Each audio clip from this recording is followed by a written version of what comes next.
So, okay, good afternoon again. It's probably a topic that everyone has been waiting for, if there has been any kind of anticipation. The topic is Hallyu. Aren't you guys excited? I mean, I'm just a presenter, but I'm excited. As a big fan of BTS, I actually have joined the fan club, believe it or not. Could you not use your laptop, use it when there is presentation, right? So this is the title, and as always, I want to give you a sort of a synopsis of what's coming up. So I start with Korean Wave, an introduction, what it is about. And then, you know, I don't know if you are familiar, but we talk about Hallyu 1, Hallyu 2, and Hallyu 3. And Hallyu 1 refers to dramas, right? Because that's what started or launched Hallyu. So we'll talk about what dramas made that happen.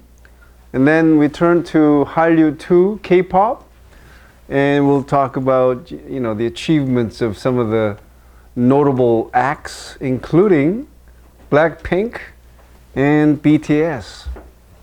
And then I talk about the impact. So you're aware of the popularity of Hallyu. What has been the impact on Korea? Okay, for example, maybe economic impact, cultural impact, impact on maybe Koreans' pride, and then the next one is we talk about. I sort of discuss the factors. Okay, what are the factors that made Hallyu a successful, popular cultural genre? Okay, so there must be many factors. And I invite you to share your thoughts on this particular part. And the last section is conclusion, future of Hallyu. So this is where we talk about, will Hallyu be a sort of a lasting impression, something that people will enjoy even 50 years later? Or is it just a fad? You know what fad is? Fad is something that comes and goes, in not such a long time, like yo-yo. Okay, so we'll get to that under conclusion. Okay. So I start with a famous quotes about K-pop. Already, people are talking about K-pop. So that we could actually have some quotes. And here the first one goes like this.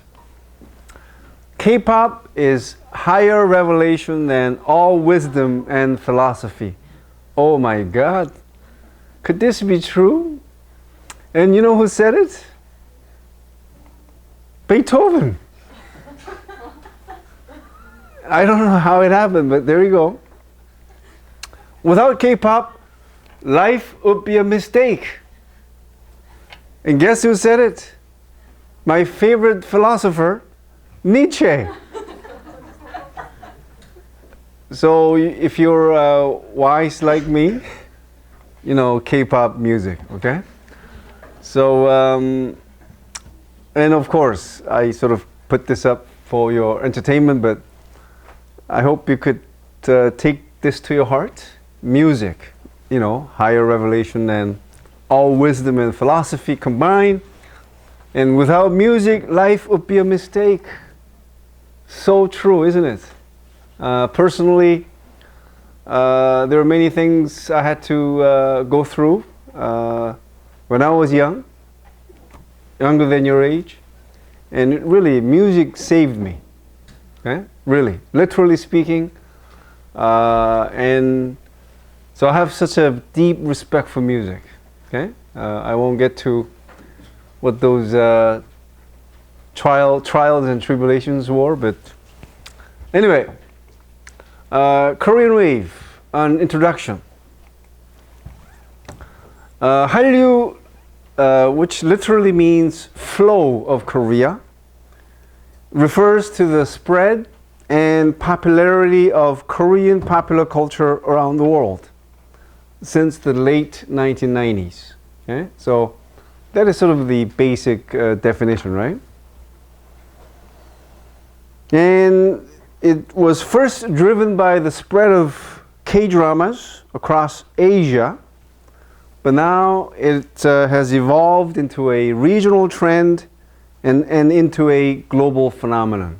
Okay, so it started with K-dramas, but now it includes K-pop, and it was sort of a regional phenomenon at first, but then it now is a global phenomenon where people all over the world, right? People in South America, people in other parts of Asia, people in Europe, and to a lesser extent, people in Africa even, right, are enjoying Hallyu. Okay?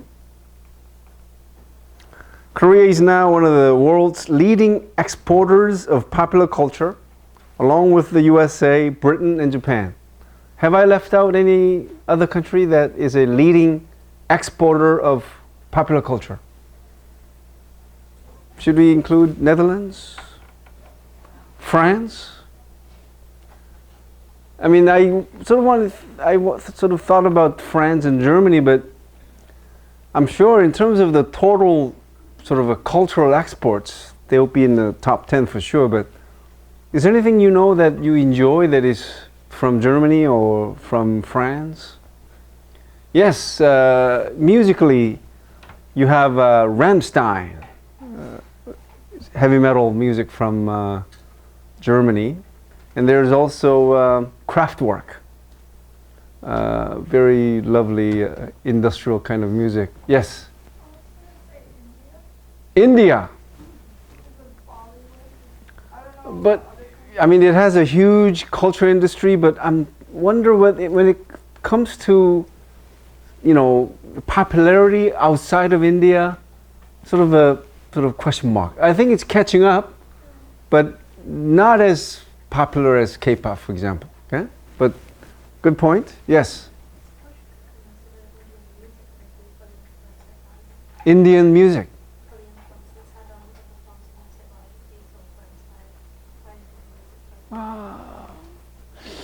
I don't know.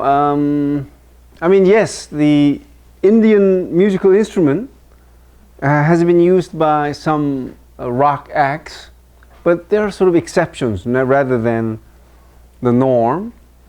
And when it comes to musical influence, if you want to talk about musical influence coming from outside of the USA that was not indigenous, I think you could easily mention reggae. But other than that,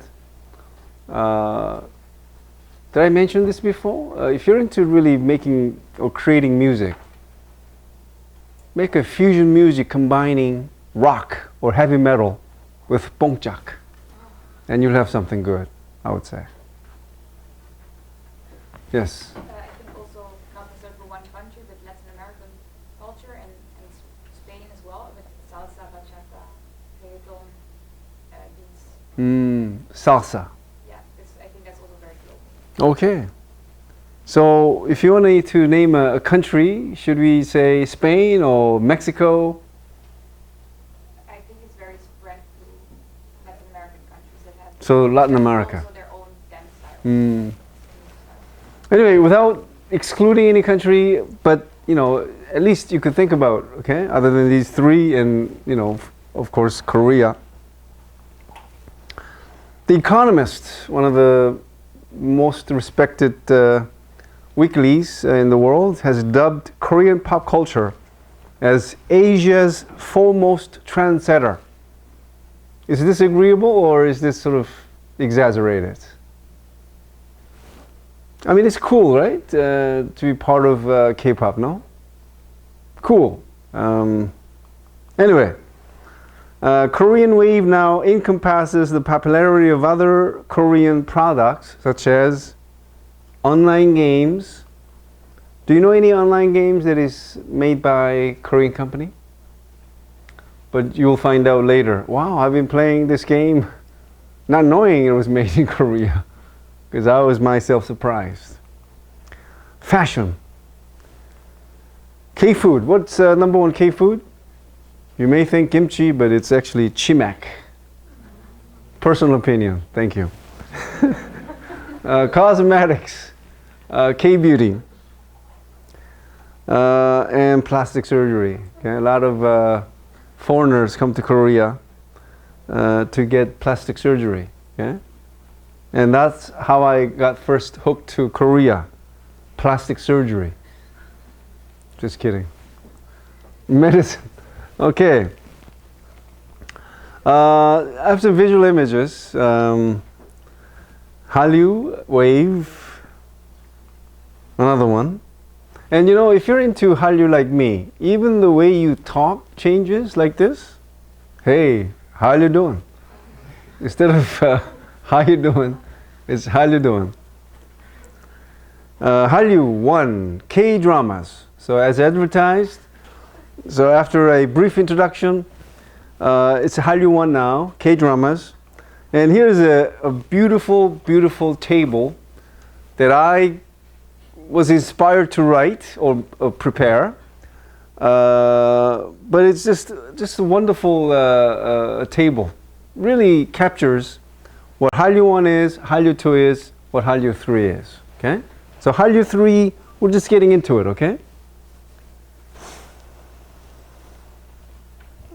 Doesn't this really give you a sort of a snapshot of what Hallyu, is, right? Focus, period, diffusion area, examples. Media is also important, right? In the beginning, it was overseas television stations which showed Korean dramas, and in places where the dramas were not broadcast, Korean markets had all these, shows taped into, the VHS, okay, the old style video, and they rented them to Korean consumers. Okay, but now it's all SNS and YouTube, right? The most famous dramas that put K-dramas on the world TV map were. What are the top 2 most famous dramas ever made by Korean producers? Yes, Winter Sonata. And what else? Voice Over Flowers? Before that. Yes. The first one is Winter Sonata and Daejanggeum, Jewel in the Palace. So if you haven't watched these yet, I strongly recommend them. And do that after the school is over. Because once you start, you cannot stop. That's speaking from a personal experience. Okay?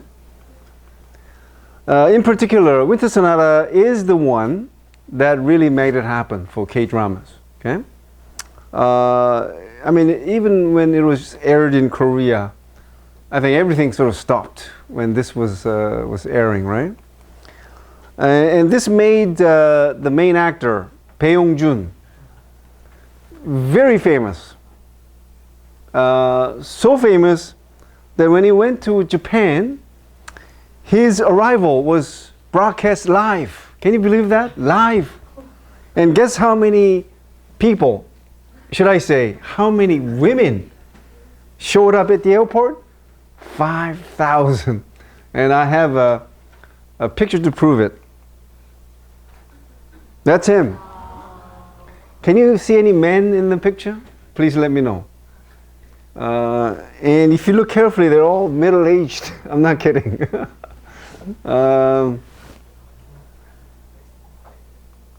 And this is the island where some shots were shot, some scenes.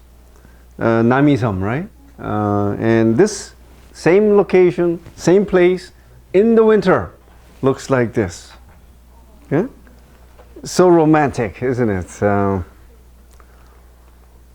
As popular as Winter Sonata was 대장금, and it became one of the highest rated TV dramas in Korea, okay, before being exported to 91 countries in the world. And just take a guess, it was also broadcast in Iran. And just take a number. What do you think was the TV viewer rating when it aired in Iran? Just take a, anyone? Yes? 5%? Of course. We're trying to say, oh, this was such a big hit. But I think many of you would say 30%, 50%, because that would still be a very, very strong number, right? Do you know any show in your country which had 50% viewer rating? I mean, whatever the show, whether it's a championship game or the most popular soap operas, if you get a 20 to 30%, that is a major, major hit, okay? Wherever you come from. But in Iran, 86%. I saw a lot of people go like, whoa, couldn't keep their mouth shut. I mean, yes, that's just, mouth-opening figure, right?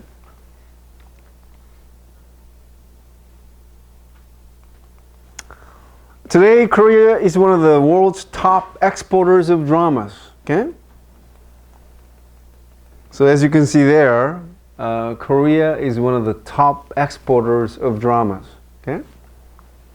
And if you are a good student like me, because I couldn't find any more information regarding this.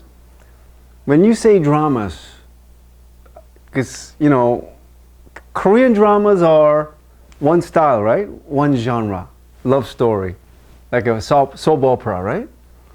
But many dramas in the USA, for example, they are like crime dramas, right? Maybe espionage, terror-related dramas. So did they count all those? Okay? I mean, Korea, you don't have to think. It's just one type, right? But anyway.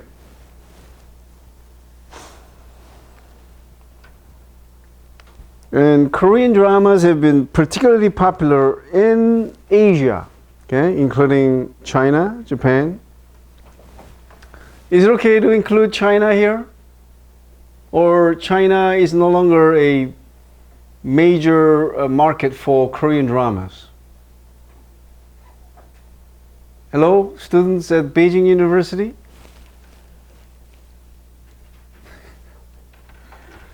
You guys don't watch Korean dramas in no more? Okay, don't know. And Korean dramas are also popular in North Korea. A rumor has it that Kim Jong-un is a major addict of Korean dramas. I'm just kidding. So, how many of you guys watch Korean dramas? Hands up and be honest. Okay? So that's about 15, including me. Wow, that's quite a few. About half of the students. Did you ever see this when you start watching Korean dramas? They've started to add this warning sign, okay? And it goes like this. You know how warning sign you see before a movie begins, you should not make illegal copies or whatever.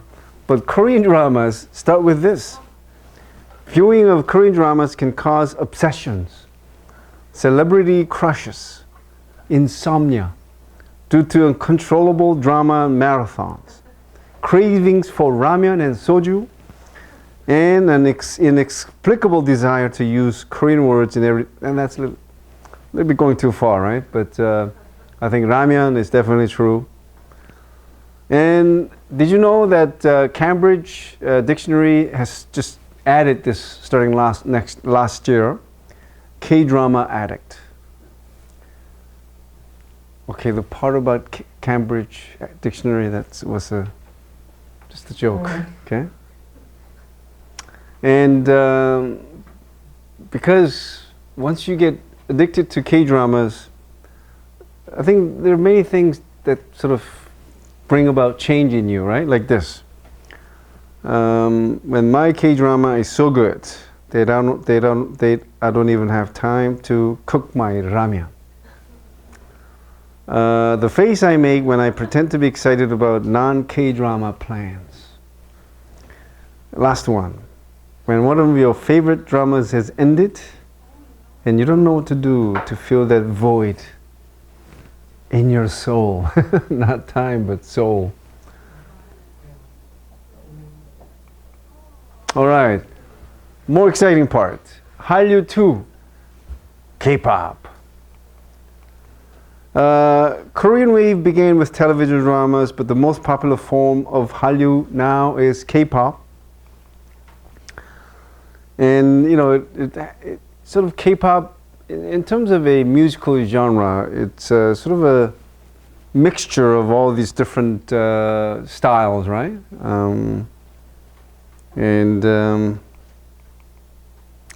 Some of the big names in K-pop include TVXQ, SS501. Although they do not fly, they go by the name of Super Junior. Although they don't fly, they go by the name of Wonder Girls, Girls' Generation. People jokingly say they're now Women's Generation, and other artists. So K-pop music market has experienced double-digit growth rates every year. Okay? And Time magazine in 2017 claimed that South Korea's greatest export is K-pop. Not Hyundai cars, not Samsung's cell phone, but K-pop. Okay? So those are the numbers.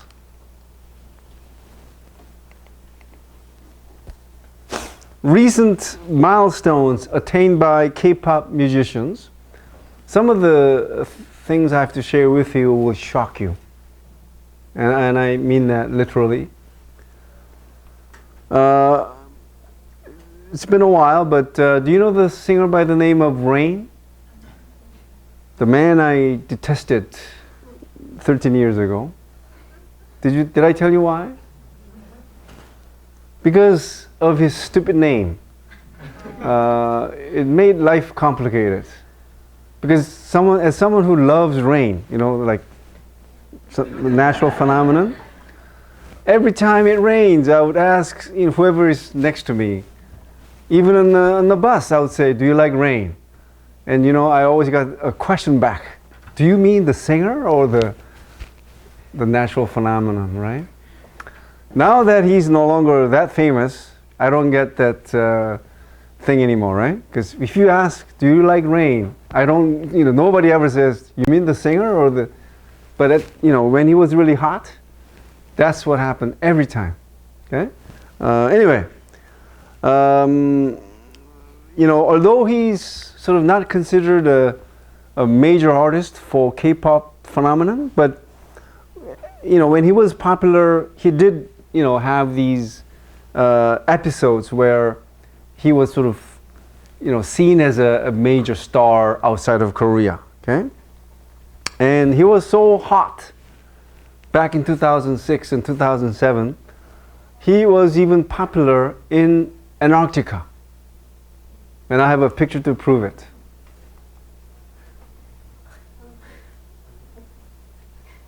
I didn't know penguins listen to K-pop, but December 2012, Gangnam Style. So everyone has seen the video a few times, I guess, right? In case someone who has not seen it, there you go. 2013 TVXQs. So when you think of K-pop stars generating like lots of money, they're usually related to ticket sales because their concerts just get sold out wherever they go. Okay, and that's them. Is any TVXQ's fan in this room? Wow. Have I got the right picture? No, because in 2013 they were not 5 anymore. They were 2. They've been 2 for like 10 years now. Oh. Thank you. You can see that I'm not a fan of... So there are only 2 members now. Yeah, we have to cut everyone from the middle to the... Oh, but at least in 2013, there were those 5. No. No? They're not 5 anymore since 2008. Oh my God. This stupid picture. Thanks for pointing that out. Only a true fan would know that, right? No, I think Excusez-moi. Oh my God, I may be making similar mistakes for next slides. April 2015, EXO's album Exodus reached number 95 on the Billboard 200. You do say EXO, right? Or do you say EXO? EXO. Okay, good. Thank God. Well, have I got the number and the picture right? So there must be quite a few EXO's fans in this room, right? Blackpink became the highest charting female K-pop act on Billboard 200 with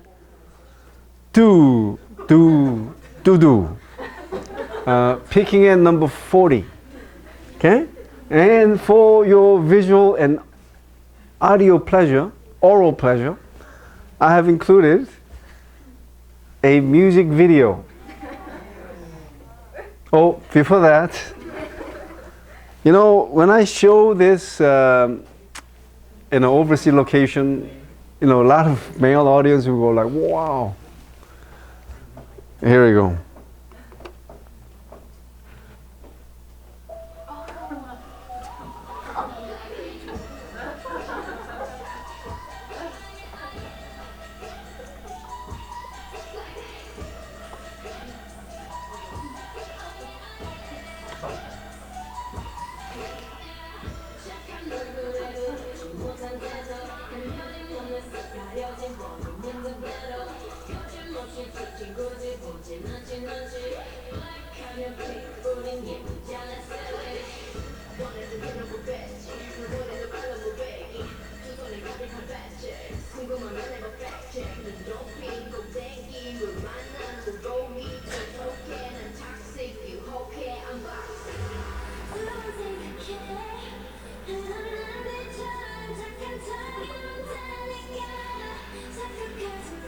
Is the sound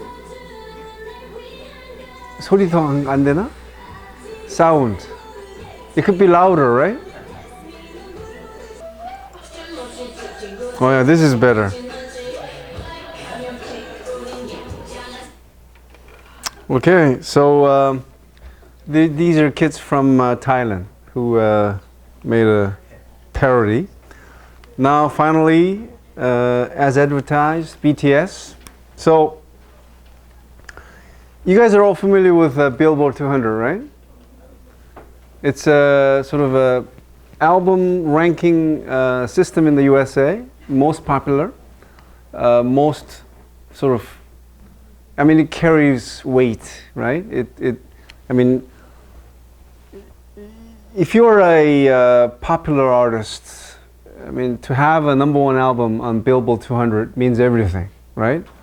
You know, Michael Jackson, I mean, who are some of the Beyonce, some of the, you know, best known artists in the whole world, they all look at this, you know, Billboard 200 to see if their album reached #1. And BTS became the first Korean and first Asian artist to have a #1 album in June last year. And that was an amazing feat, but did they stop there? No, they did it one more time in September 2018. So they became only like the 19th artist ever in the history of music in the whole world to have 2 #1 albums in the same year. And if you think that was amazing, look at this again. They scored #3 #1 album in less than a year. Okay, if you were to name an artist or a group that is most loved by music critics and the audience all over the world, what comes to your mind? Which group or artist? The Beatles, right? So, it's the Beatles, right? I think if you take a poll, about 2/3 of critics, audience would say the Beatles. And guess what? BTS became the first group since the Beatles to earn 3 #1 albums on Billboard 200 in less than a year.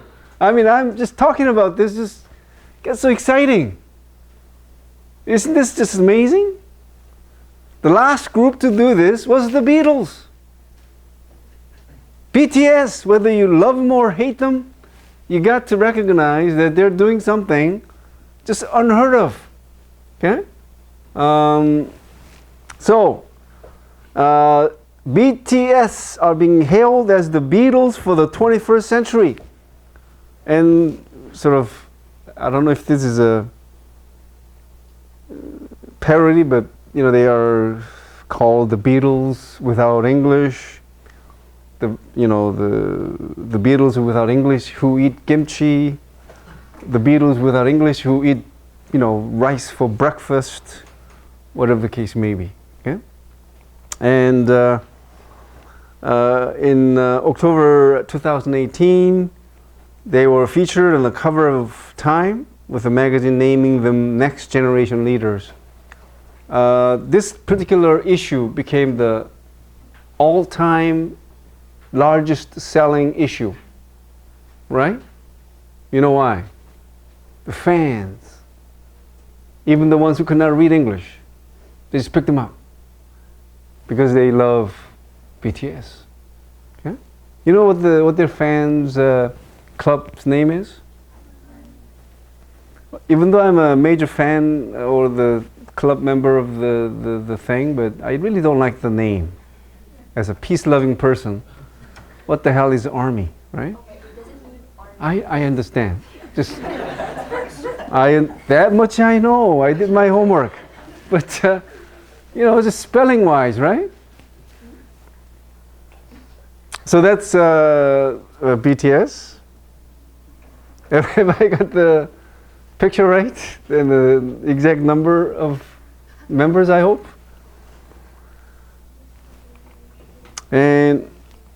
And yes,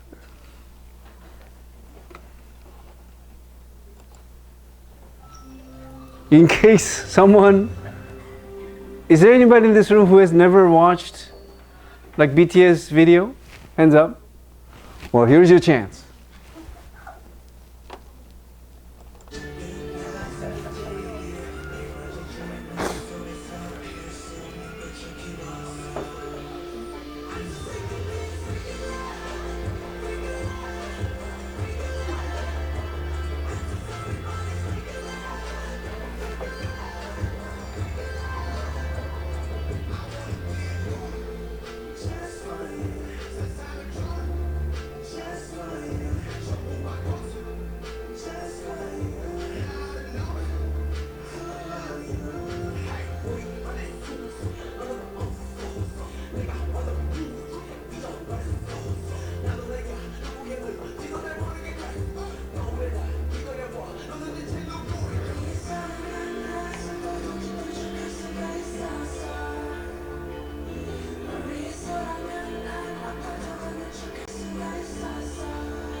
I hope, I wish the sound system was a little bit better, right? Maybe during the break I'll work on the sound so that the sound is a little bit louder at least, right? Because I have more things to show a little bit later. Like, no. You know what the big name group is other than BTS? In K-pop, that is. It's Super M. You know, am I just a naive person who thinks that anything that has a name super should fly, like a Superman? Anyway, I think K-pop has this affinity to the term or word super. Anyway, Super M became the second K-pop artist to reach #1 in the Billboard 200 with a self-titled EP. So you guys have heard of Super M, right? And it's them. And my first quiz to you. Who are these guys? Wow. Now, here's a big question. Why do you think I'm showing you a picture of a aging K-pop group?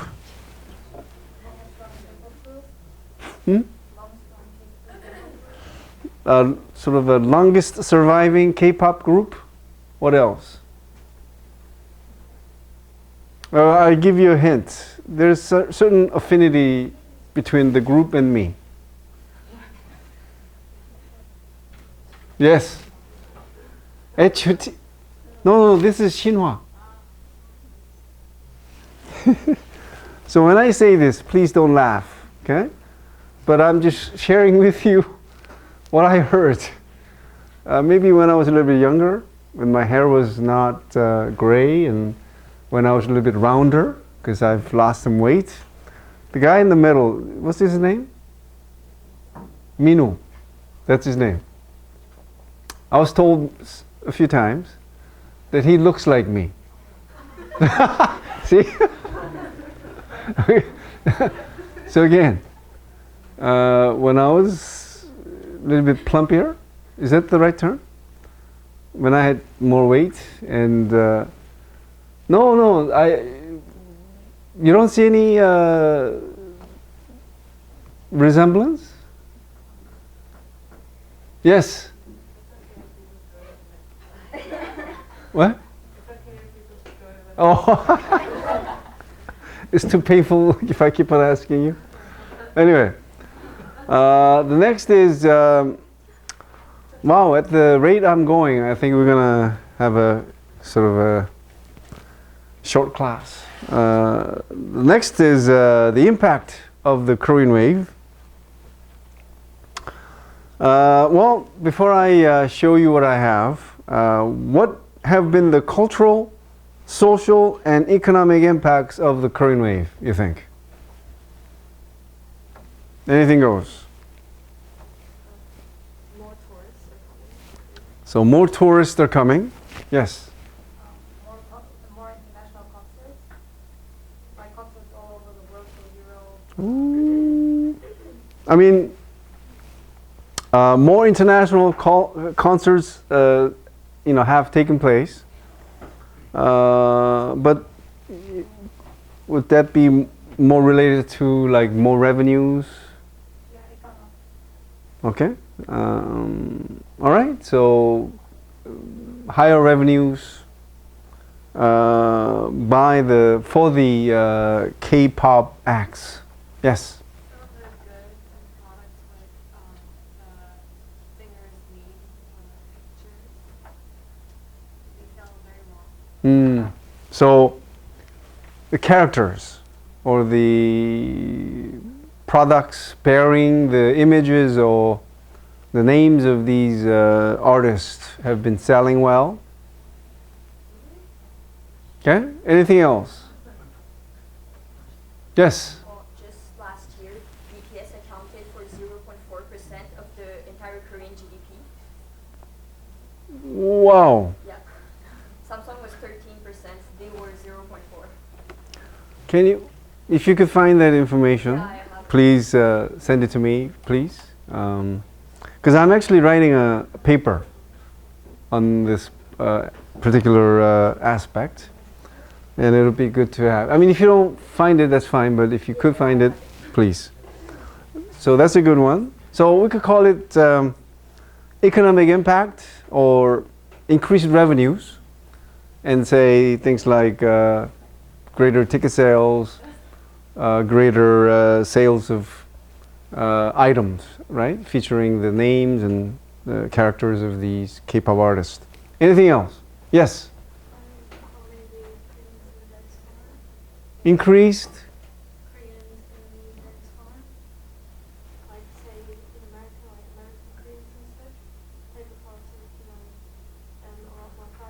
Okay. Yeah, so you could call it a sort of a, it had, their popularity has made Koreans in and outside of Korea to be proud, okay? And that's really a big thing, I think. What else? Oh, you guys are really good. Yes? More people around the world are learning Korean. Yes, so people are getting more interested in studying about Korea, including the Korean language. So actually, is there anybody in this room, and you don't have to be embarrassed about this, who came to Korea as an exchange student or to, you know, study full-time in Korea because you really, really, really, really like K-pop? Okay, nobody in this room, but when I did evaluations for admission to DIS, there were at least a handful of students over the years who, you know, specifically said, you know, I want to study in Korea because I'm in love with K-pop. Okay, I want to be close to these artists, you know, so that, you know, they could go to the concerts often, and so on, right? Anyway, what else? Impact, yes. Challenges to media censorship.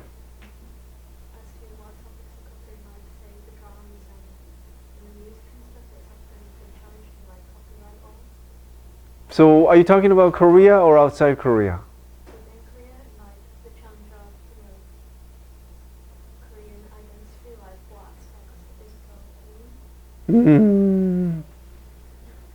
I don't know if whether I could agree or disagree, but it's sort of a difficult issue, right? To say whether it's been an impact. Anyway, we'll sort of keep that in mind. Anything else? All right, so let's see what I have. So Korean Wave has had many positive impacts for Korea, and we can also talk about something negative toward the end. First is increase in exports of Korean cultural contents. Can you believe this? It has totaled over $6-7 billion last year. Maybe I should have said 2017. Let's see. Oh, sorry. 2 years ago, okay? You can see that the exports of Korean cultural contents has increased noticeably over the years, right? Again, it totaled $6.7 billion 2 years ago in 2017. And before I turn to the next slide, so now you know the thing there is cultural contents. And name the number one export item for Korea when it comes to popular cultural contents. Yes? Good try. Anything else? Anyone else? Yes? K-dramas? No. Thank you. Anyone else? Last call. Never mind is not a good answer. Last call? Hmm? Albums. No, thank you. It's games. You're talking about online games. It's number one by far. Okay? And again, I'll bet you any money that you have been playing, if you play online games, without knowing they're Korean. And why don't you know? Because you don't see characters eating ramen or kimchi or even looking like Asian. Okay? They're totally odorless. You cannot never tell it is Korean made or Japanese made or Chinese made. Okay? So the number one, online games, number two, characters, and so on.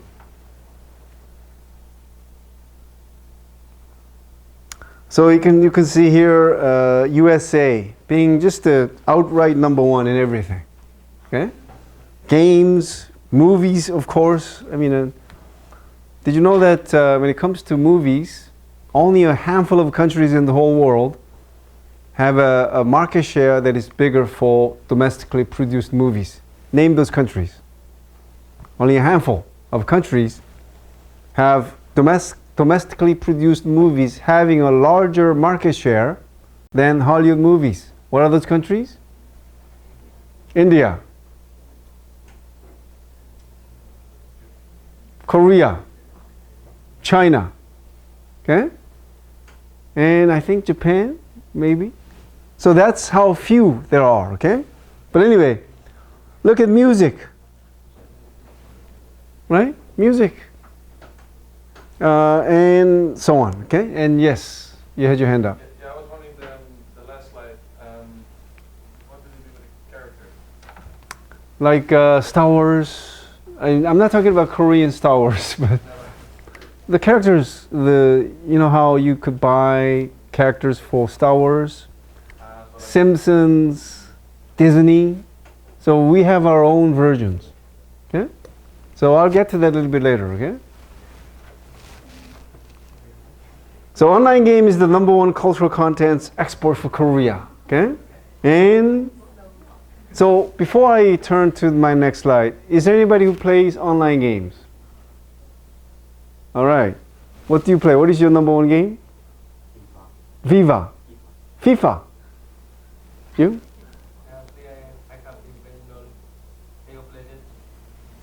Okay, I don't know if that's Korean, but FIFA is definitely not.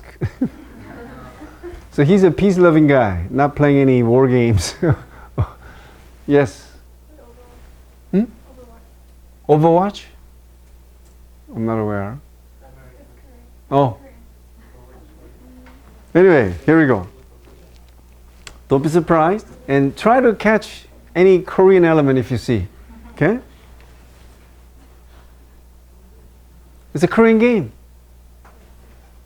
Is any of the characters sort of Asian looking?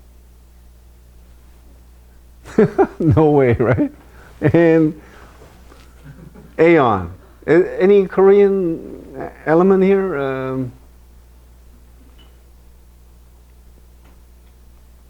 And this is the most popular Korean game. Okay? This is Korean. Okay? Of course, the man inside the mask is Korean, of course. I'm kidding. The mask taken off is definitely Caucasian. Second biggest cultural content export is characters. And this is Korean. Very famous in many parts of the world. Oh, the bear in particular is so cute.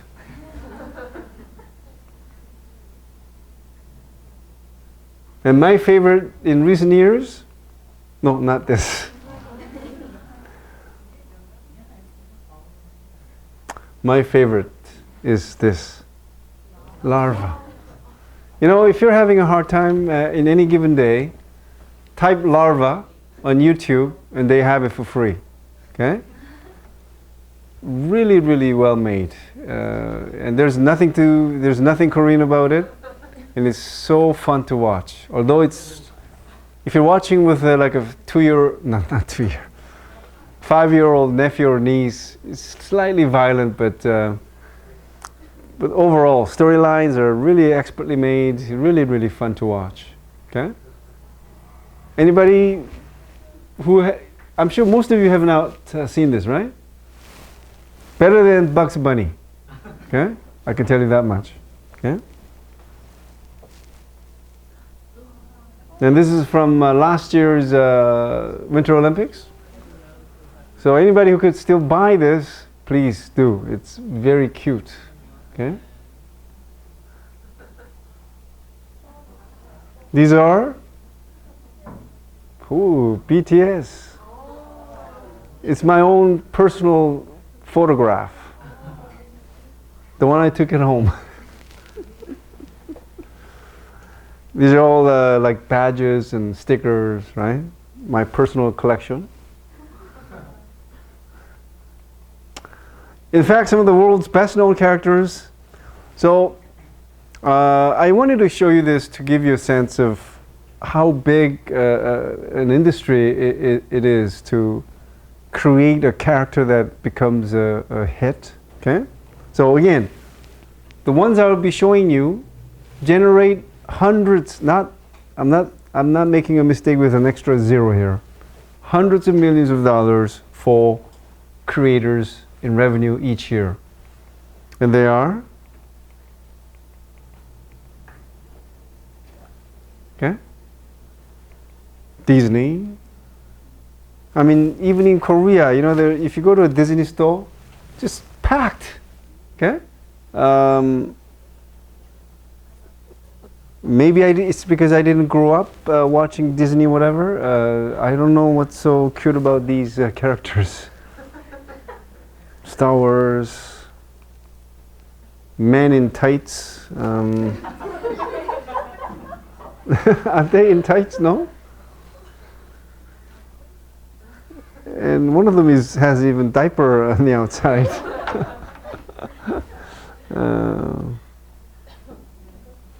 Oh, so funny, so fun, right, to watch. Simpsons, Pokemon from Japan, and Hello Kitty. This is also a big seller. Okay, also from Japan. All right, continuing with the positive impacts of the Korean wave, increase in tourism to Korea, international tourism, that is. So the number of international tourists jumped more than 3 times between 2000 and 2016. Okay? So here's a nice graph showing really noticeable increase in the number of international tourists to Korea. And just for your information, do you know which country has the largest number of international arrivals every given year for the last, like, I think, 20 years? Number 1 country? No, France. Yeah, this has been the steady trend, right? France, number 1, a tourist attraction country in the whole world, and whereas South Korea is 20th, okay?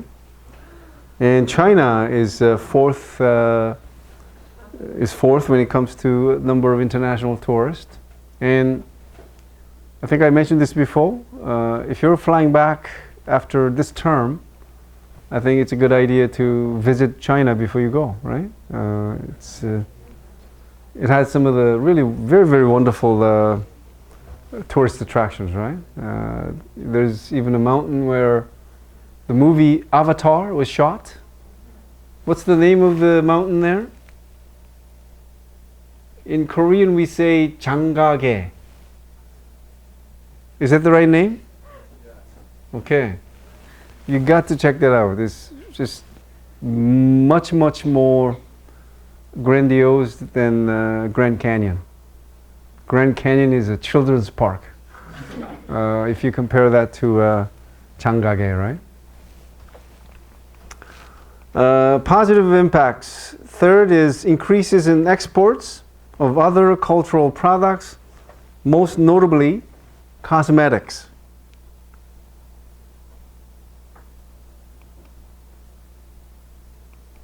So the latest report has it that now the Chinese companies are making this mid-priced sort of cosmetics, and so the attractiveness of Korean cosmetics is sort of losing its foothold because of the competition from China. Okay? Okay, we're talking about the positive impacts of Hallyu on Korea and maybe the world. And we talked about three things so far, right? And two things, right? One was increase in tourism to Korea. And first one was increase in exports of Korean cultural contents. Third is, actually we already did this, right? Increase in exports of other cultural products, most notably cosmetics.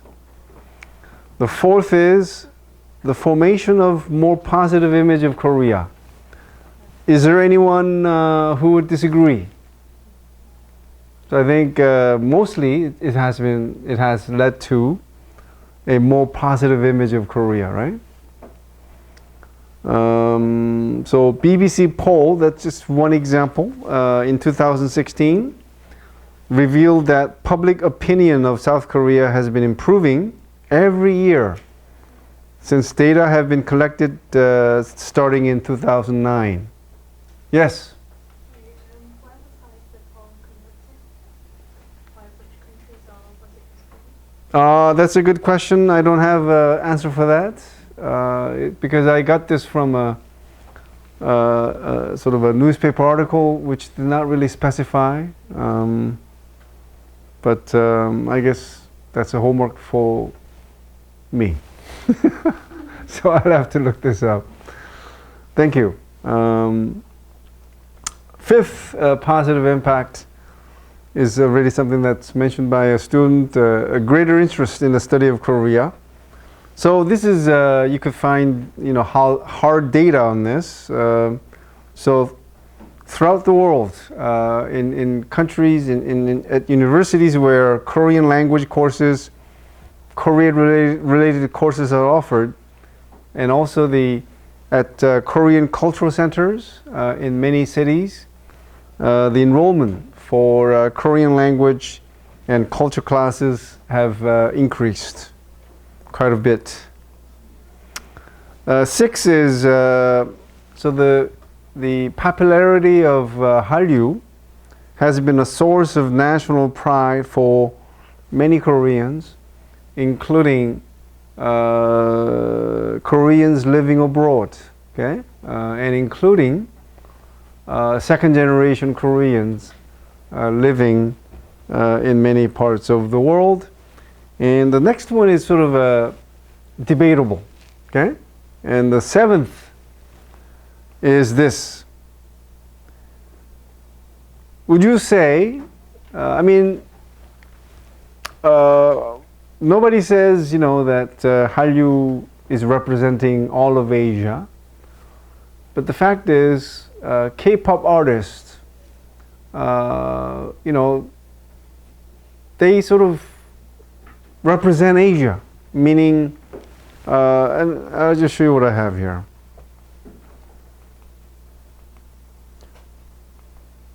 Without me saying my sort of saying, you read this and tell me whether you find this agreeable or disagreeable.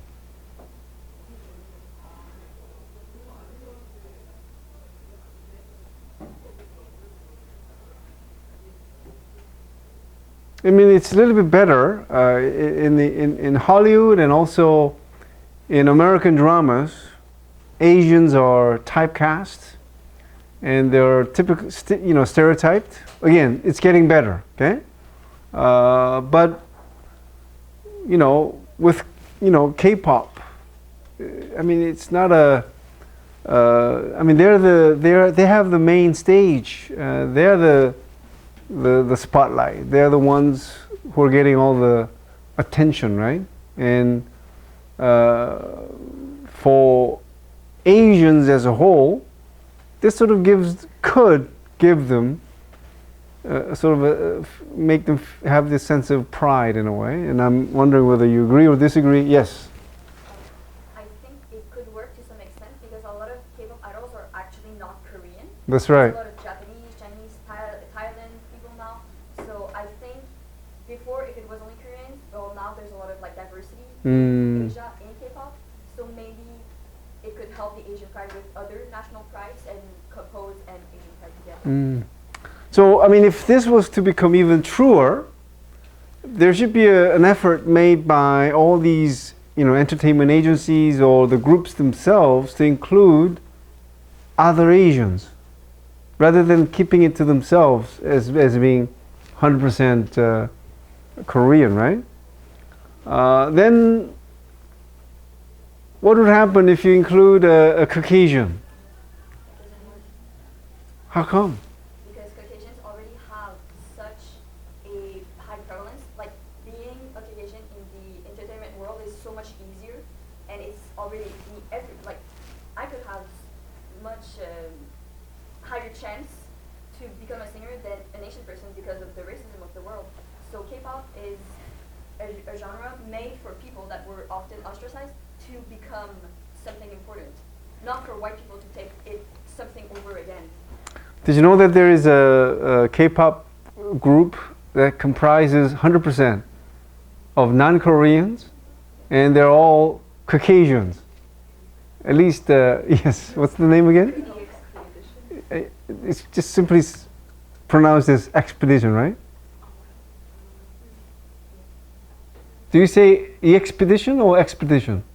We just call it EXP. Okay. So you guys are aware of this group. So I'll show you a little bit later, okay? Anyway, so the debate is there, okay? Whether K-pop could be seen as sort of representing all of Asia and sort of Asians in many parts of the world sort of having a sense of affinity to the whole phenomenon and say, yes, it's cool. Yes. As somebody who's part of the Asian diaspora, and I think I've had this conversation with a lot of other Asian people, like regardless of the ethnicity of the people participating in K-pop, Right. like it's seeing an Asian face because we never grew up looking at something Right. like that in American media, like it's still important.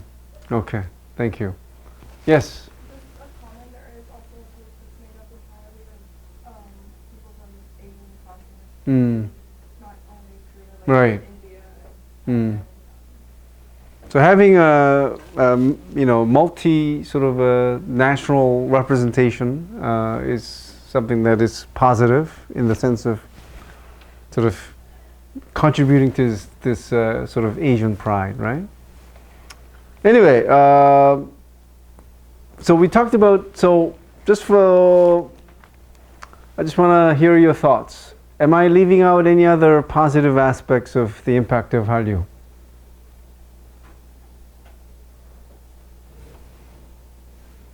Any other aspects that's considered positive? And it goes like this. If I ask you a question and you could not come up with an answer right away, but like while you're out drinking soju, or in bed, before falling asleep, you go, wow, if you think of something, write to me, okay? Because again, your class participation takes place not only within this classroom or within the walls of this classroom, but also outside, okay? And that is really highly appreciated. Yes? I don't know how to phrase it, but maybe people get global connectedness, global connectivity between, because it's such a global phenomenon, so people from different countries listen to the same music and are part of the same fandom, and this kind of cultural exchange through K-pop. Okay. So I mean, an idea is there, but I guess we sort of have to refine it. Global connectivity, dot, dot, dot. So I guess we'll have to work on that. And if you could refine the thought, then you could email me too, okay? Anyone else with a positive impact of Hallyu? All right. Now is negative.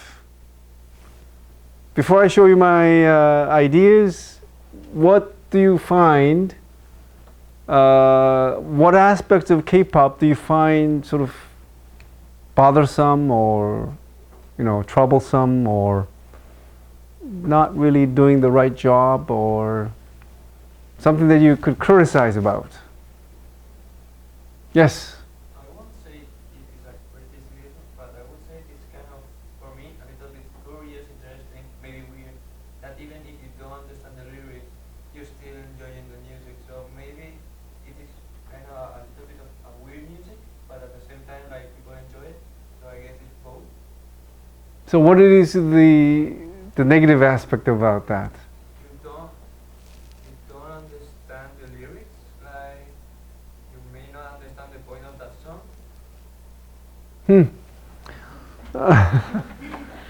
I don't know if the point is valid, because when I was little, my family listened to, you know, pop music. Did I understand? Because that's when I just knew Korean, right? So what I enjoyed was the melody, right? What about opera? Most of the arias are in you know, French, German, Italian, right? We don't understand, but we still love them because it's the music, you know? So, I mean, I understand what you're saying, but I think sometimes the melody is stronger than the words. Of course, lyrics could be very important too, but anyway, thank you. Yes? The fact that in some of, especially for women, in some of the contracts for girl groups, it's written that they have to get plastic surgery or they have to be a certain weight. And I think this perpetuates a thought among Korean girls that they have to look like these K-pop girl groups that they look up to, and it affects them like negatively, mentally and physically, because they try so hard to look like them. And it's not a healthy way of thinking or physically. So let's generalize it by saying overemphasis on looks, and then that goes for boys too, right? As if to be a good singer that you have to be good looking, you know? Yes. I think the fact that cable idols are supposed to seem available, so they shouldn't date while they're Oh. singing a band, it's quite toxic because entertainment industries literally want their idols to stay single. So if there is a dating scandal, like it can end people's careers, and so these idols who started their teams sometimes have to stay single, or at least so they're not allowed to date publicly until they're at least mid-20s to even later if their fame holds off. And making it look so available to young girls that they, or young boys, Okay. that they could date them, just feeds into that obsession. Okay. So if I could make a phrase in regard to what you just said, sort of an imposition of this image of being asexual and anti-sexual. I'm just kidding. You know how they are really sort of forced to stay away from any dating scene and sort of stay single, right? And that's very unnatural, and that's very different from how things are in the West, at least. Yes? I think you also argue a negative impact to be the mental well-being, especially with the immense pressure they have. I think performing, K-pop artists performing constantly to mentally, well, they're not doing well. Like, I think suicide is pretty common Right. amongst artists. And So that's quite dangerous. overwhelming pressure to succeed, and also they're subject to like cyberbullying, right? Recently we had a couple of really young women committing suicide because of cyberbullying, right? And especially the suicide of what's her name? Not Kuhara, but before her, Soli. That was just terrible because she was, you know, just different, right? She stood up for what she believed in, and the price she paid was, you know, just being picked on by these cyber bullies, right? Who just cannot stand women who challenge sort of the status quo, right? Yes.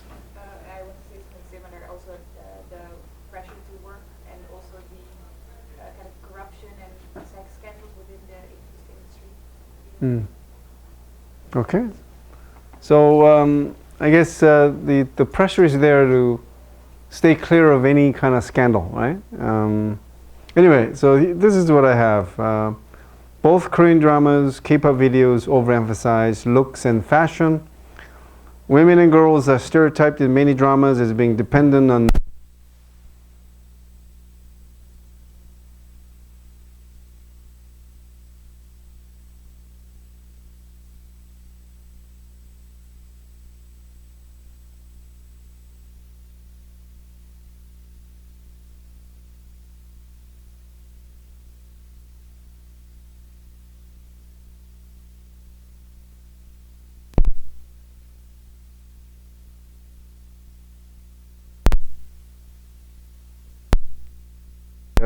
Korean lifestyle, right?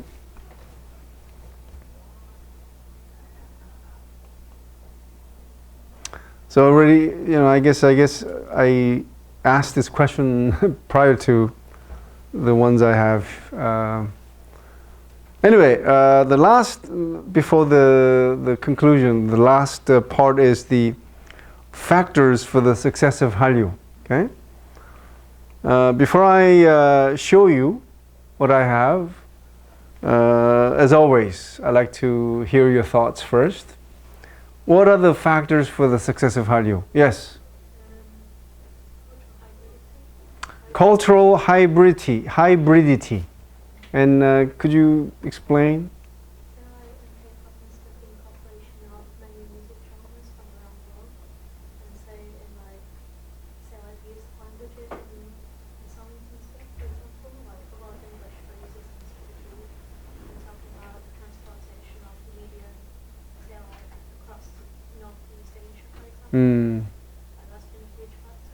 Okay.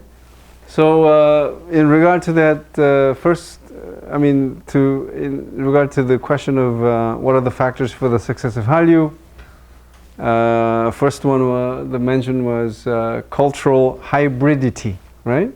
Mixing of different traditions, you know, with Korean and also sort of aspects from, let's say, the West, right? To say the least. Yes.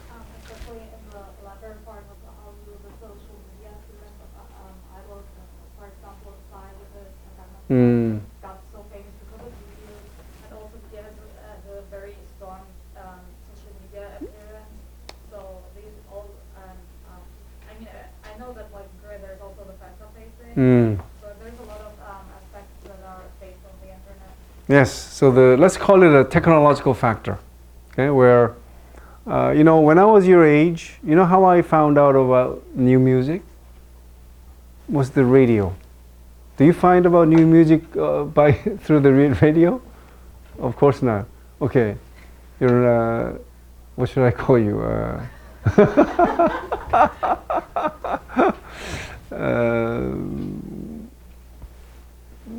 Old style. Just kidding.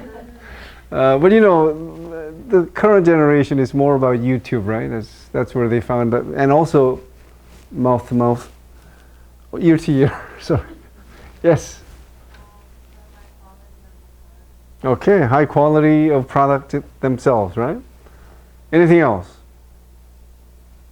I think that a lot of K-pop videos have stronger visual effects than other videos like in the United States or elsewhere, because I found a lot of videos incorporating like dancing Oh, definitely.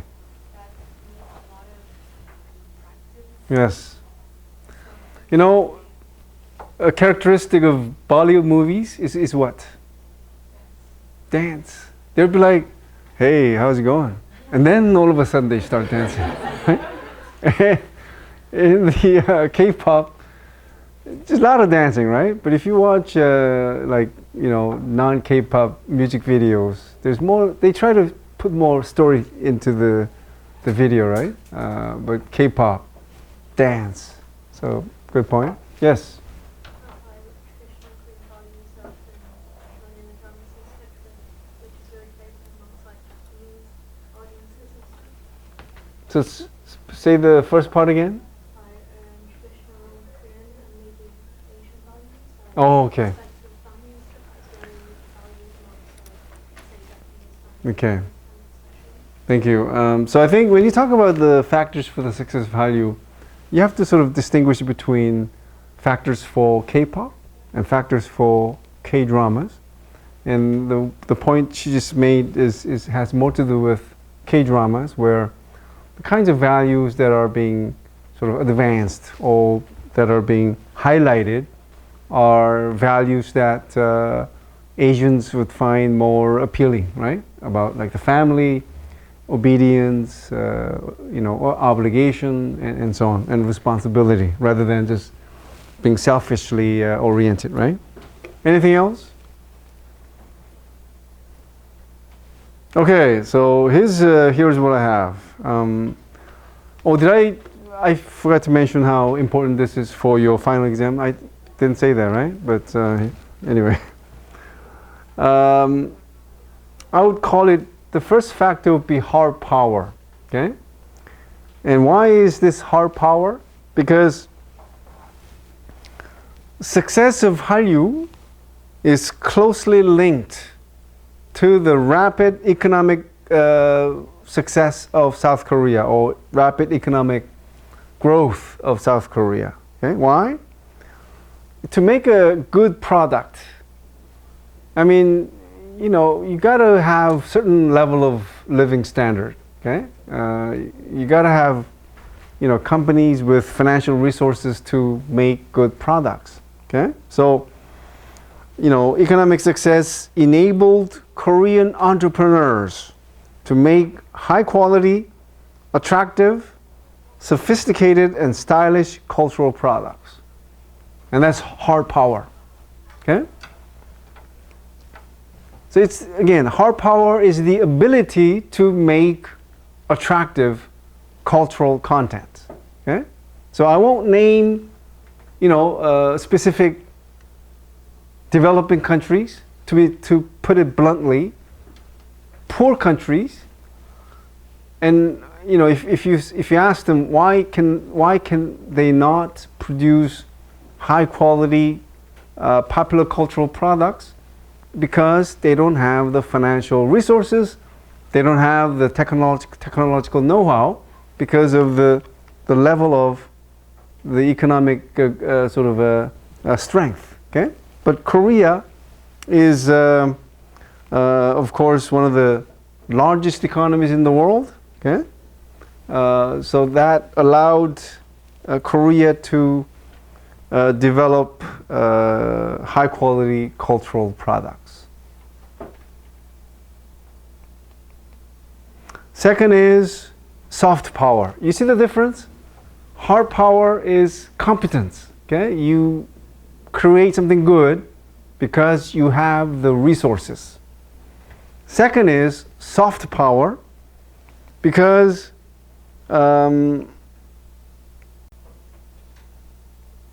is it true that countries with high living standards also enjoys more favorable image from, let's say, the public worldwide? Yes or no? And that's soft power. Okay? I mean, if you have a favorable view of Canada, I would say number one reason is that it's you know, a country that is wealthy, right? And the same applies to most of the European countries, the United States, same thing. Okay?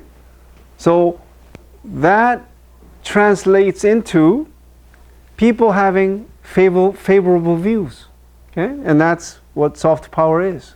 So if you're not sure about what the phrase or the concept soft power is, look it up. So here we go again. I already showed you this before, I think. Korea's total GDP was, $1.6 trillion last year, and that is the 11th largest economy in the world. And size plus living standard is also very important. Okay, that's why India's economic size may be bigger than Korea, but if you talk about the living standard, as you know, India is one of the poorest countries in the world. Okay? So this is a key point. There is a direct correlation between the economic strength of a nation and the outreach of its culture, including language, and as evidenced by the example of the West, especially the United States. Why do you think that we're using English in this room? Okay? It's economic power of the United States. Why do you think that wherever you go, you could exchange American dollar for the local currency? That's economic strength. Okay? Why do you think you like Beyonce music or watch all these movies made in the United States? Toy Story. Such a wonderful movie. John Wick. All those panda movies. Huh? Kung Fu Panda? Oh, sorry. Kung Fu Panda. Okay, so that's the soft power part. Okay, and I'll be showing you this again when I talk about economic development. The United States, the population of the United States comprises less than 5% of the total population of the world. 5%, not even 5%. But their economy accounts for about a quarter of all economic output activities of the world. So if you ever wondered why Americans are so that's because of their economic size. Yeah? Yeah? So that's what explains US dominance in popular culture. Okay? And that is this. Okay?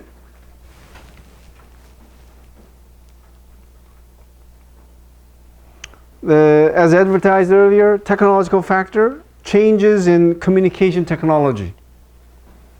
So actually Hallyu is the first case of spreading popular culture through IT. Okay?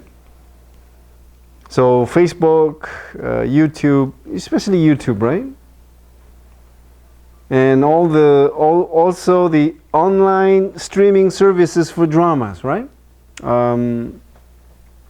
You're talking about billions of streaming do you say hits?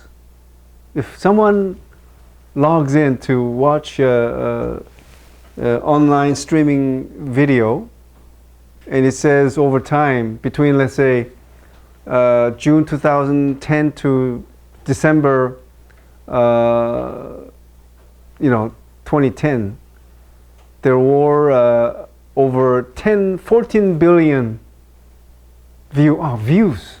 Okay. Anyway, internet. Fourth is cultural factor, and this was mentioned earlier. So the themes, and like respect for parents, elders, respect for tradition, family responsibilities, group obligations over private interests. All of these really appeal to especially Asian and South American and actually cultures or the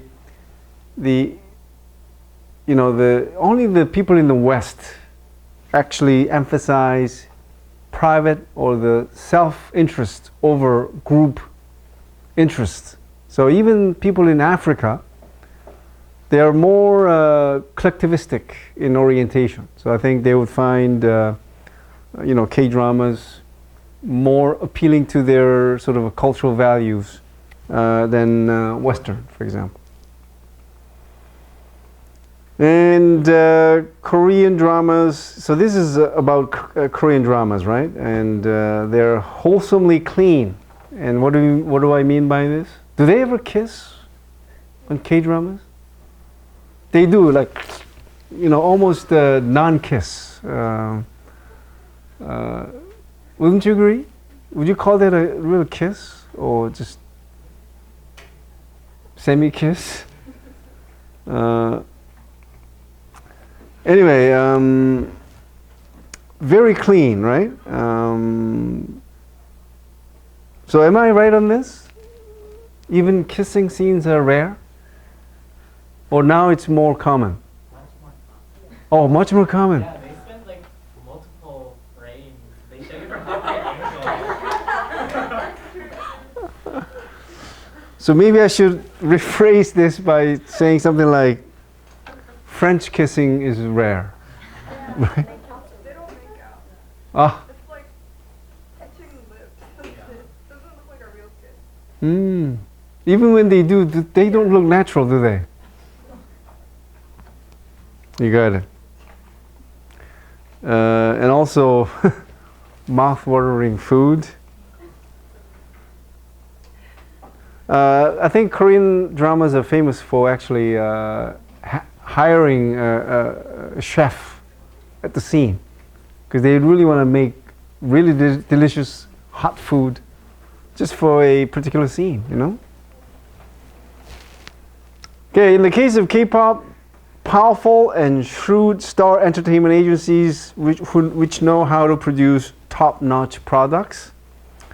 Visually, K-pop videos typically feature attractive males or females, dye their hair to stand out, and wear makeup.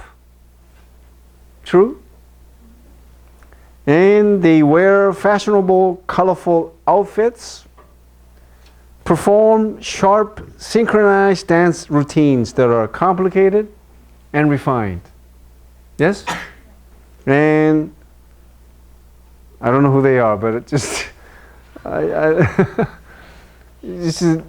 this picture typifies what I just said, right? Dyed hair, the makeup, right? And, gesture, right? Can anybody? It's okay. Anyway, here's actually they are NCT. Okay, so this is the one about dance.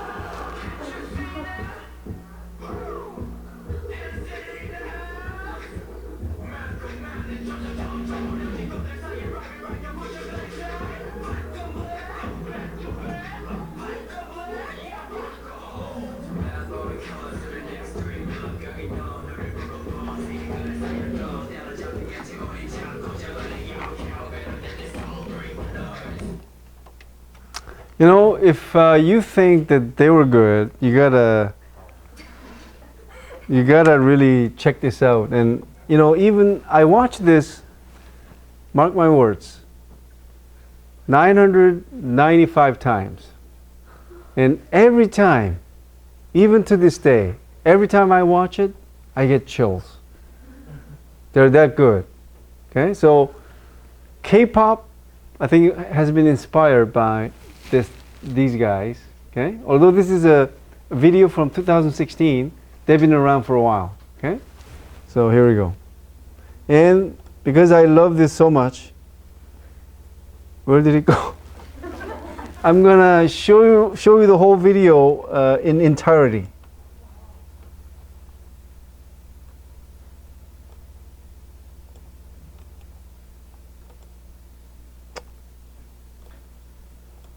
The name of the group is Just Jerk, and you could easily find it on the YouTube.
This was my 996th time.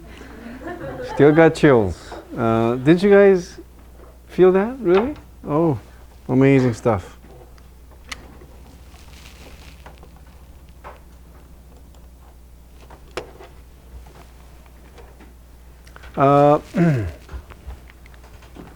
Orally, Korea K-pop is a unique synthesized music consisting of diverse musical genres. This has already been mentioned, so I'll just skip. And we could say something like, there has been a rise of transnational K-pop with groups like EXO, Blackpink, NCT, Straight Kids, comprising of. Why do you laugh?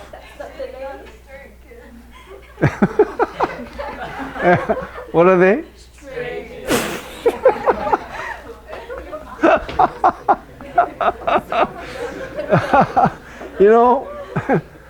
This could have just passed if there weren't some experts of K-pop in this room. I guess I could lie by saying I wanted to test your knowledge. Am I missing any other major multinational groups? Twice. Twice. Any other major groups? Okay, let me know via email if you come across any other names other than Straight Kids. I'm gonna leave that in, even though I think it'll I guess it could make students who are maybe even falling asleep go, wow, that's wrong. Multilingual, as they perform in Chinese or Japanese when necessary. And in a push to further globalize the genre, K-pop artists are increasingly working with talent outside of Korea, such as Kanye West, Rodney Jenkins, and Jerkins. Sorry. Have I got anything wrong here again? Oh, what did I say? That reminds me, the first time I read Nike, it was Nikkei. I'm afraid to pronounce the next name. Ludicrous. All right. So Kanye West. Okay. So this is a really interesting part. Is K-pop culturally odorless? Okay, this is a concept. For example, can something be popular without being sort of culturally neutral? Okay, so again, this is a concept from like a scholar based in Japan. Okay, who first argued that many Japanese cultural products became popular in many parts of the world because they were not Japanese, but they were so-called culturally odorless. So the question is, and I'm asking you, and this could be on your final exam, is K-pop as popular as it is because it is culturally odorless? Okay? Or is it popular because it contains local cultural fragrance? So take an example with Stray Kids. Just kidding. Let's say EXO. Is it culturally odorless, or is it just openly Korean? Now, what about BTS? Yes. Something that we have to consider is that they still perform in Korean, so instead of adapting, like for example, German artists usually either they sing in English, Right. or if they sing in German, they're not really well known. I didn't know that you knew it, but I'm saying, for example, Should I play some Rammstein music for you? And like artists that made it farther in Germany, they usually sing in English, whereas in K-pop, for example, like don't do that. I mean, sure there are songs where they perform in Japanese or English even, but they still speak the language. So that is definitely something that a part of their culture that they won't give up. Well, there's one German band that sings in English, and that's internationally popular, right? Scorpions. Anyway, so thank you about the German input. Yes.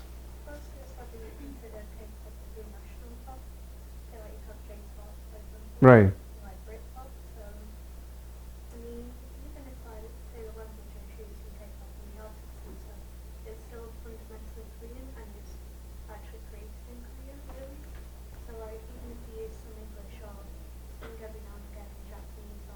Mm.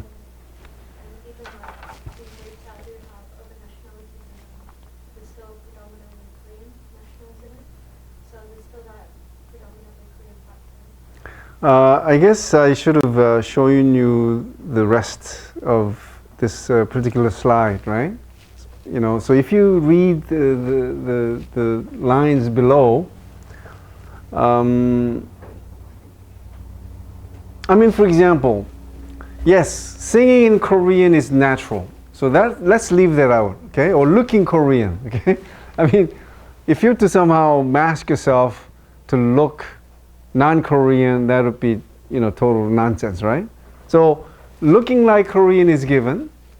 Singing in Korean is given. Maybe not so given if you make comparisons to, let's say, German artists.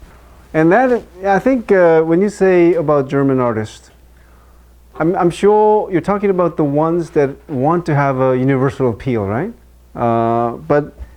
So the language part is sort of open to question here, but if you look at all of these elements, do you say that you know, these idol bands in Korea are playing up to Koreanness or more universal appeal? That's the question. Yes.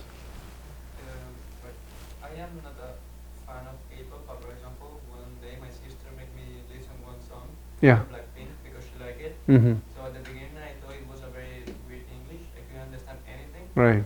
But Even though they like sang in English? they weren't singing in English. They were singing in Korean. But Right. at the beginning Yeah. it was completely English. Right. But then I said, this is a weird English. I can't understand Mm. anything. She told me this Korean, Pedro. I thought, oh, okay, so maybe this I can contribute to culturally odorless. Uh-huh. The very beginning I think was English. Okay. Yes, So I think what he's saying is, I think, is important in the sense that typically if you listen to a song, it's, I mean, other than your own native language, it's English, right? But then there's now an alternative, and that is song in Korean. That's, I think, really interesting, right? Yes. I think there's a difference between being like a first-time listener and being a fan. Because if you go into like interviews and variety shows and their public appearances, often they will be very nationalistic. That's a thing that a lot of idols are proud of being Korean, and they will say it and they will show it, and they will have like chuseok and videos for that.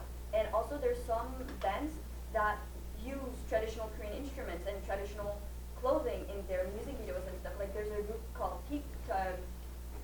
Top Dog that has a song called Arario. Top Dog? Yeah. And they use like, there's all the traditional stuff in it, and it sounds very traditional, but it's pop music at the same time. So I think as it's becoming more and more popular, a lot of people wish to integrate Korea into their K-pop because they're becoming too Americanized for some people. But I hope, you know, there's no right answer to this, okay? But it's a question I want you to think about, whether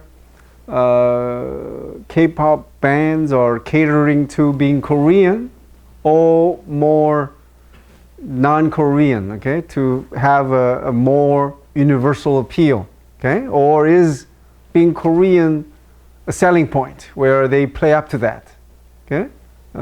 Yes? Like maybe for the first and second generations of K-pop and everything, they've not written a more culturally older, I suppose, but within the past few years especially, like, I've noticed a lot more, like, K-pop videos and stuff, and, like, artists and stuff are starting more traditional elements to Mm. everything, which I suppose, like, making it culturally older, I suppose, allows people to slowly integrate and start to learn more about Mhm. culture and everything. So maybe rather than it being cultural illness, it's more of a facility to learn about culture. Okay. All right. Good point. So this is an argument that K-pop contains local cultural fragrance. And the idea here is that global fans look for something different, unique, or exotic. Okay? So BTS is one example where they emphasize their Koreanness. They have emphasized that they eat rice for every meal, typical racist. And intentionally avoided working with foreign composers or producers. They do not sing in English. I mean, of course, there will be parts where they do sing in English, right? But as a whole, they sing in Korean. And lyrics cover Korean issues such as school life and the Seoul ferry tragedy. Okay. So, because we're running out of time for today, I'm just going to show you what I have. Policy factor, meaning the role of the government in supporting the creation of cultural content, right? The next one is fandom factor, okay? The army, dedicated fan base, okay? There are nearly 90 million fans all over the world. There are 143 fan clubs dedicated to K-pop artists. And they just do really things that are not typical for fan clubs, where they publicize the news. They translate Korean song lyrics into, their own language. And the club members intentionally listen to songs over and over so that it gets more hits. I've done this so many times, my fingers hurt oftentimes, Actually, the BTS Boy With Love holds the record for the most YouTube views within 24 hours. And there, I think I account for about 600,000 times. I had my family, joining. Dedicated fan base has been inspired by K-pop artists' sincerity, politeness, and friendliness. K-pop artists' dedication and their tireless efforts to connect and communicate with their fans, and so on, right? So these are, pictures of fans all over the world. This one in Spain, Japan. You know what this is? And my tent was right here. This was for a concert, first time ever in New York. And fans, day before the concert. You know why they did this, right? Because there were no seats assigned to the ticket. So whoever gets in first gets to be in the front row, right?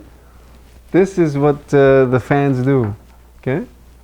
For a show in New York. And that's the actual show. Okay? K-pop fans in the USA, Malaysia, Indonesia.